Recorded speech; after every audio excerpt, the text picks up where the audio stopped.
E até a crise de 2008 eu não sabia o que era uma crise, né? Daí a gente... Quando vem a crise, o pessoal fica desesperado, né?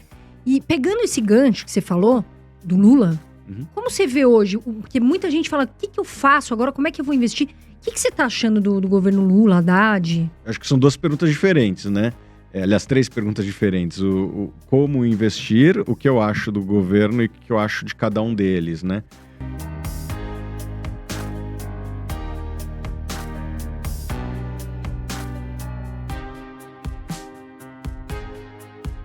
Bom, eu acredito que a filosofia de investimento da pessoa ela tem que ser independente de quem está governando o país. Né? Você não pode ficar pulando de estratégia em estratégia, senão não é uma estratégia. É outra coisa, mas não é uma estratégia. Então, eu não mudei nada da minha estratégia, eu tento buscar empresas boas e baratas, e hoje eu acho que as empresas brasileiras elas estão muito boas, com margens saudáveis, balanços saudáveis, uma economia um pouco mais fraca do que talvez a gente gostaria, mas muito baratas. Né? E eu acho que no momento que a gente tiver um pouco mais de calma vindo da política, provavelmente as ações vão subir bastante, como a gente já viu isso no passado. Eu acho que é um momento muito parecido com 2015, 2016, em que você tem uma economia frágil, fraca, talvez não tão fraca quanto no passado, com certeza não tão fraca quanto no passado, só que essas coisas não duram para sempre. E os múltiplos das empresas brasileiras, em alguns casos, são até mais baratos que daquela época. O que acontece quando a política se estabiliza e a economia do Brasil cresce um pouco? Provavelmente o múltiplo volta para a média histórica e vocês vão ver muitas ações fazendo 2, 3 vezes capital na hora que isso acontecer. Quando isso vai acontecer?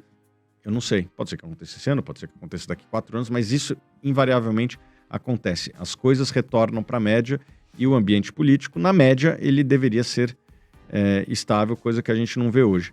Respondendo a sua pergunta, o que eu acho do governo, né? Assim, acho que até tem que separar um pouco a figura do Haddad e do Lula aqui. Eu vejo o Haddad como uma pessoa de diálogo, uma pessoa que tenta fazer uma ponte entre uma ala um pouco mais radical da esquerda e valores que eu julgo importantes, como responsabilidade fiscal, controle de inflação, crescimento econômico, né, um desemprego em baixo, enfim, uma economia ativa, e muitas vezes essas duas turmas não se conversam e ele tenta chegar no meio do caminho. Né? A gente estava até conversando antes, né?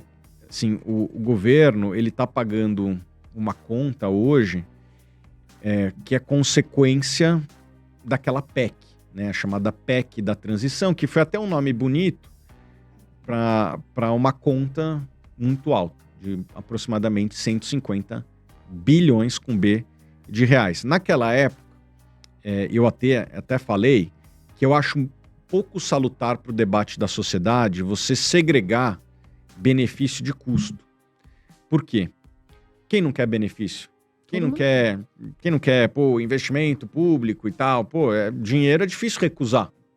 Só que tem uma conta. E naquele momento houve uma segregação. Vamos primeiro falar de benefício? Né? E beleza, foi aprovado no Senado e depois na Câmara, né? Uma PEC que tem esse custo, e depois a gente vê como é que a gente paga. E qual que é o problema disso? Agora que eles estão indo atrás de quem vai pagar, tá muito mais difícil, porque você vira e fala, vou tributar a Shein, ou as empresas chinesas que Shopee, né? Que operam no Brasil. Bom, o consumidor faz um barulho muito grande e daí tem que voltar atrás. Vou tributar a gasolina, né? Daí o consumidor faz um barulho gigante, daí volta. Daí não, vai ser só em março. Depois vou começar a fazer metade aqui, metade depois. Só que nisso você já deixou de arrecadar durante um tempo. Vou agora tributar offshore, né? Tipo, essas coisas, elas têm um desgaste muito grande. Vem setores que vão se opor depois e às vezes você nem consegue aprovar o que você queria, e agora tem essa conta aqui.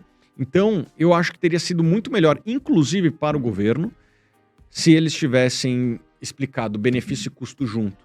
Né? Na hora que você vai comprar um carro, o cara vai lá e fala, tem airbag, tem solar, tem direção hidráulica, não sei o quê. e o preço é esse, né? Na hora que você tira, não, o preço a gente vê depois e tal.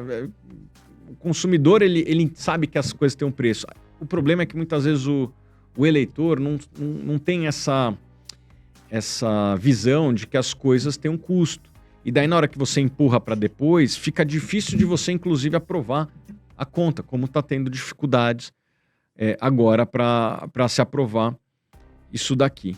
Então, é um governo que desde 1º de janeiro não tem muitas boas notícias para dar pro eleitor, porque a boa notícia, se é que existia, estava na PEC, que ele já era o governo anterior que foi aprovado. Então, tipo, é um governo que desde 1º de janeiro só se fala em aumento de impostos, né? E o que a gente tem visto é que não tem nenhum setor, seja consumidor, empresa, etc., que está aberto a querer pagar, não vou nem dizer sorrindo, mas de cara normal isso aqui. Tá todo mundo querendo jogar para o próximo essa conta. Na minha opinião, o governo está pagando um preço com uma popularidade em queda, né? Saiu até uma pesquisa recente de popularidade que ele perdeu 4 a 5% de popularidade, e o principal driver disso foi a questão da tributação da Shein, lá, tentativa de tributação dessas marcas chinesas. Então, não está sendo bom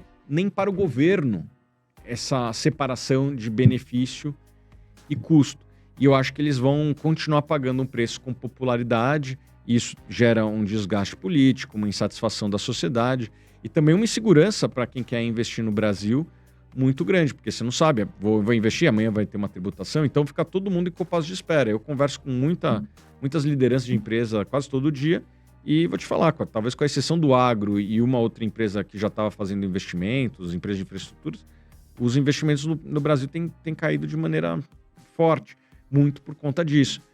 A gente está pagando um preço, nós, como sociedade, estamos pagando um preço de ter essa segregação de benefício e custo. E eu acho que o governo vai continuar perdendo popularidade enquanto ele continuar segregando as coisas.